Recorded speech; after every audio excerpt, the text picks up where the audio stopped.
আসসালামু আলাইকুম, শুভ সকাল। আমরা এই মুহূর্তে অবস্থান করছি নিকলি বেড়িবাঁধ। এখন সময় সকাল 9:30।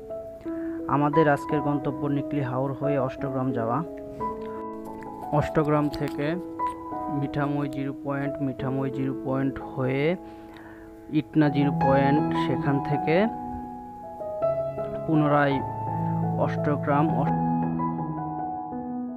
আজ সারাদিন আমরা যা যা উপভোগ করছি: নিকলি বেড়িবাঁধ, নিকলি হাওর, অষ্টগ্রাম কুতুব শাহী মসজিদ, মিঠামই জিরো পয়েন্ট ও আম বাগান, ইটনা শাহী মসজিদ, অষ্টগ্রাম মিঠামই ইটনা রোডে বাইক রাইড।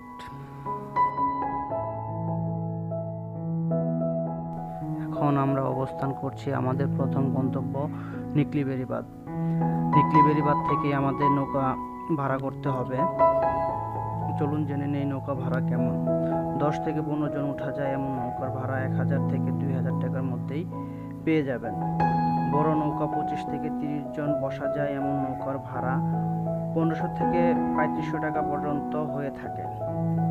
তবে আজকে শুক্রবার, তাই রূপটা অন্যরকম। আজ অনেক লোক, তাই ভাড়া 7000 থেকে 15000 টাকা পর্যন্ত উঠে গেছে। তাই শুক্র শনিবার ছাড়া আসার চেষ্টা করবেন। নৌকা ভাড়া করার ইচ্ছা থাকলেও লোকালে পার হতে হচ্ছে, কারণ আমরা দুজন এসেছি একটা বাইক নিয়ে। একটি বাইক ও 2 জন লোকের লোকালে ভাড়া হচ্ছে 1000 টাকা, কিন্তু নর্মাল দিনে 500 থেকে 600 টাকায় বাইক পারাপার করা যায়।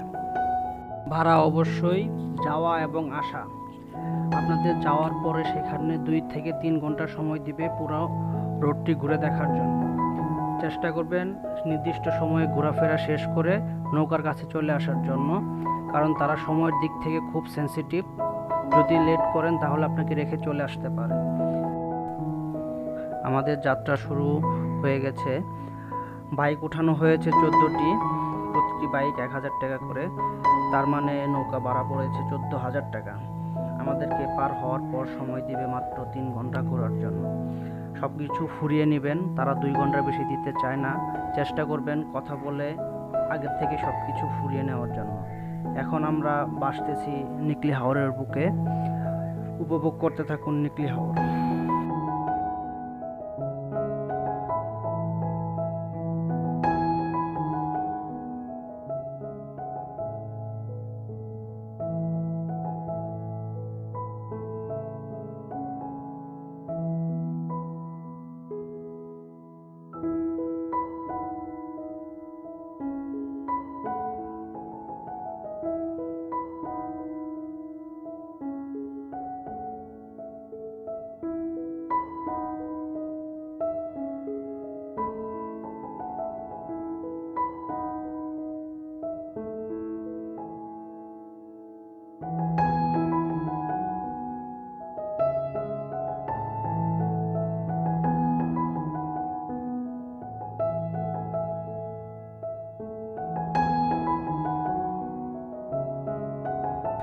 আমরা অষ্টগ্রামের খুব কাছাকাছি চলে এসেছি। আমরা অষ্টগ্রাম নেমে প্রথমে যাব কুতুব শাহী মসজিদ। কুতুব শাহী মসজিদ হচ্ছে অষ্টগ্রাম থানা সদরে অবস্থিত। যেতে লাগবে সর্বোচ্চ 5 থেকে 10 মিনিট। অষ্টগ্রাম জিরো পয়েন্ট থেকে যে কাউকে জিজ্ঞেস করলে কুতুব শাহী মসজিদ যাওয়ার রাস্তাটি আপনাকে দেখিয়ে দিবে। কুতুব শাহী মসজিদ মূলত সুলতান ও মুঘল আমলে নির্মিত।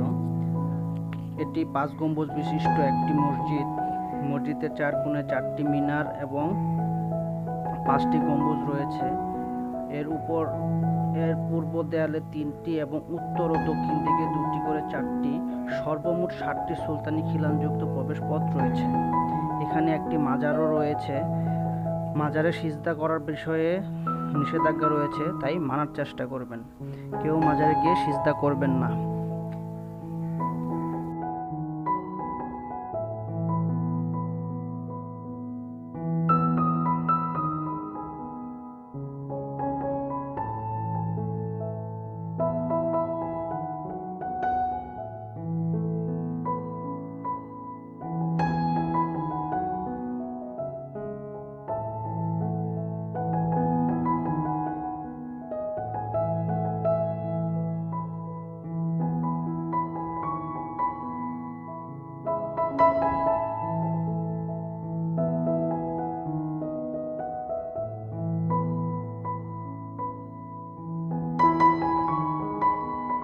কুতুব শাহী মসজিদ দেখা শেষ করে আমরা রওনা দিলাম মিঠামই অষ্টগ্রাম রুট হয়ে মিঠামই 0 পয়েন্টের উদ্দেশ্যে।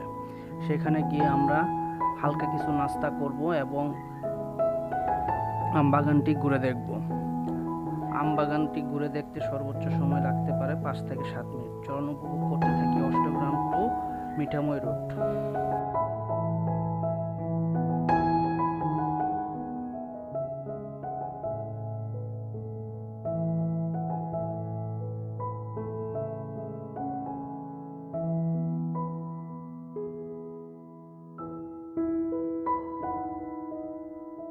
দেখতে পাচ্ছেন সামনে একটি সেতু, এই সেতুটি মিঠামই অষ্টগ্রাম রুটের মূল আকর্ষণ।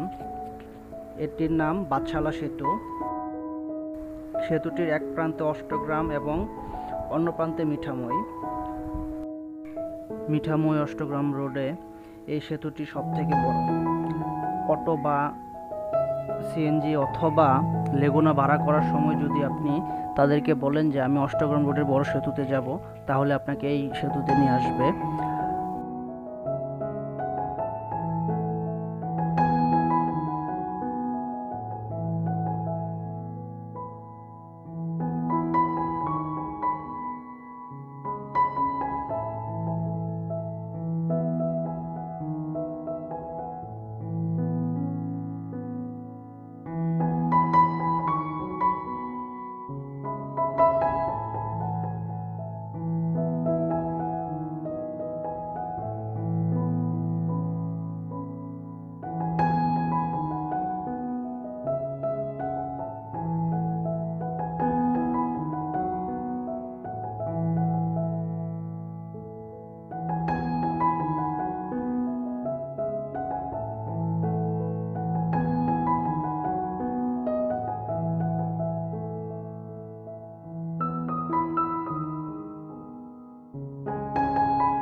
আমরা মিঠামই 0 পয়েন্টের খুব কাছাকাছি চলে এসেছি। আমাদের এবারের আকর্ষণ হচ্ছে আমবাগান। হাওর অন্য পাশে আমের সারি, গাছের সারি, মাঝখানে একটি পায়ে হাঁটার রাস্তা। কিন্তু আমরা বাইক নিয়ে চলে এসেছি কারণ আমাদের সময় স্বল্পতা রয়েছে। হেঁটে শেষ করতে গেলে অনেক সময় লাগবে, তাই বাইক দিয়ে আমরা দ্রুত শেষ করে চলে যাব। আর এই 0 পয়েন্টের পাশেই রয়েছে মিঠামই বাজার। আপনারা চাইলে দুপুরের খাবার এখানে খেয়ে নিতে পারেন।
রাস্তার দুই ধারে যে জলধারা দেখতে পাচ্ছেন, যদি শীতকালে আসেন তাহলে এখানে সবুজ মাঠ ছাড়া কিছুই দেখতে পারবেন না।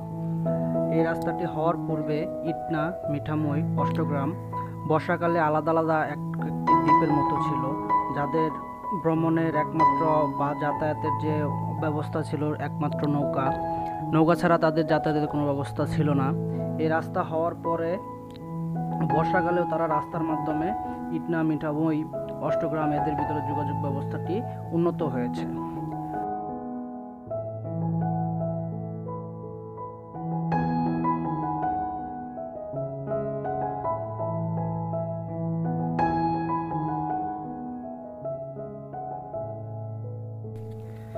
মিঠামই অষ্টগ্রাম রোডের থেকে মিঠামই ইটনা রোডে পর্যটক সংখ্যা কিছুটা কম, কারণ মিঠামই অষ্টগ্রাম রোড অনেক পপুলার এবং মোটামুটি সবাই আসে, এবং অনেকে ছাতির চর ঘুরে এসে মিঠামই পৌঁছায়, মিঠামই দুপুরের খাবার খেয়ে বিকেলের সময়টা অষ্টগ্রাম রোডেই কাটিয়ে দেয়। তবে বাইক হাই স্পিডে ওঠানোর সময় সাবধান, কারণ পর্যটক রাস্তার মাঝখানে বসে ছবি তুলে, এবং কি অটো, সিএনজি রিক্সাগুলোও রাস্তার মাঝ বরাবর চলাচল করে। সো অনেক সময় একটু 19-20 হলেই একটি দুর্ঘটনা ঘটে যেতে পারে।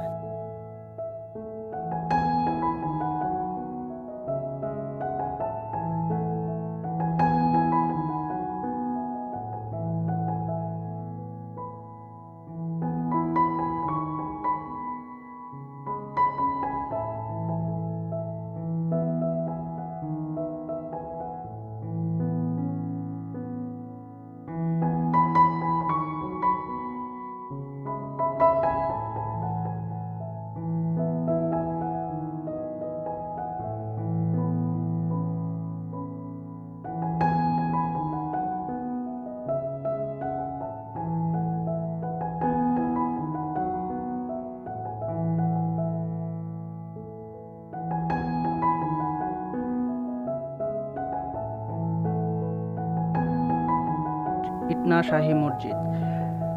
ধারণা করা হয় 425 বছর পূর্বে 12 ভূঁইয়ার প্রধান ঈসা খাঁ মসজিদটি নির্মাণ করেন। মসজিদটির 3টি গম্বুজ রয়েছে। ইটনা জিরো পয়েন্ট আসলে মসজিদটি ঘুরে যেতে পারেন। ইটনা জিরো পয়েন্ট থেকে ইটনা বাজারে এসে ইটনা থানা পার হয়ে হাতের বাম দিকে ইটের সোলিং রাস্তা ধরে অল্প কিছুক্ষণ এগুলেই দেখা মিলবে ইটনা শাহী মসজিদের। এখন ফেরার পালা। বিকেলের সূর্যাস্ত দেখতে দেখতে চলুন জেনে নেই ঢাকা থেকে কিভাবে নিকলি আসা যায়। নিকলি আসার জন্য প্রথমে আপনাকে কটিয়াদি বাস টার্মিনাল আসতে হবে। মহাখালী থেকে জলসিঁড়ি, উজানবাটি, অনন্য পরিবহন সরাসরি কটিয়াদি পর্যন্ত চলাচল করে। ভাড়া 190 টাকা থেকে 220 টাকা পর্যন্ত হয়ে থাকে। কটিয়াদি বাস টার্মিনাল নেমে আপনাকে লোকাল সিএনজি করে নিকলি আসতে হবে। রিজার্ভ নিতে চাইলেও নিতে পারেন। লোকাল সিএনজি ভাড়া 70 থেকে 80 টাকা নেবে। রিজার্ভ নিতে চান অবশ্যই আসা এবং যাওয়া ফুরিয়ে নেবেন। মহাখালী টার্মিনাল থেকে প্রতিদিন সকাল 5টা থেকে পর্যায়ক্রমে 15 মিনিট পর পর গাড়ি ছেড়ে যায়। চেষ্টা করবেন সকাল 5টা থেকে 7টার ভিতরে গাড়িতে ওঠার জন্য, কারণ আপনাকে 200 কিলোমিটার পাড়ি দিতে হবে। সময় লাগবে প্রায় 4 থেকে 5 ঘন্টা। যদি দেরিতে রওনা দেন তাহলে গাজীপুর পার হতে অনেক সময় লেগে যাবে। আপনারা দুপুরের পরে এসে নিকলি পৌঁছাবেন। যত সকাল সকাল নিকলি পৌঁছাবেন তত ঘোরার জন্য সময় বেশি পাবেন। হাওর ভ্রমণের সময় অবশ্যই সেফটি নিয়ে চলবেন। লাইফ জ্যাকেট নেওয়ার চেষ্টা করবেন।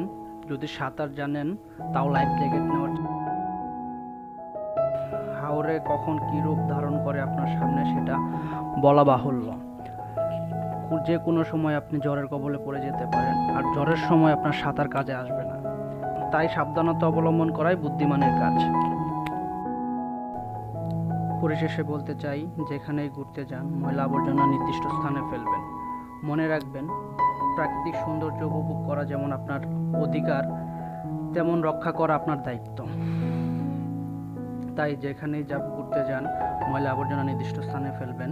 হাওড়ে সাগরের পানিতে খাবারের প্যাকেট, প্লাস্টিকের বোতল ফেলা থেকে বিরত থাকুন।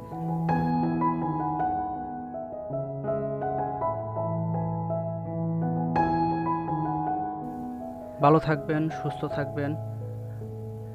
দেখা হবে আবার নতুন কোনো জায়গায় নতুন কোনো ভিডিও নিয়ে। ধন্যবাদ। আসসালামু আলাইকুম।